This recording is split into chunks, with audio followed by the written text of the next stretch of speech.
Today we're making homemade creamed corn. We'll start with 4 ears of fresh corn on the cob. Shuck it well and remove all of the silk. A damp pad on the table will keep the bowl from slipping. Use a sharp knife to remove the kernels from the cob. Just run it straight down the cob, the kernels will fall off.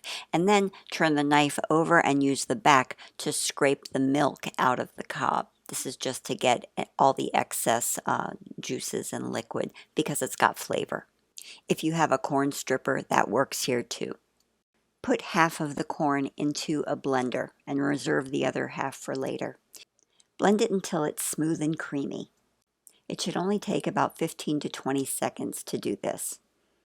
Melt a pat of butter in a skillet over medium heat and then add chopped onions. You want to sweat the onions, not brown them, so keep an eye on the temperature. Add the whole corn kernels and saute for a few minutes. Season with salt and a pat of butter and just let it cook down until the vegetables are soft.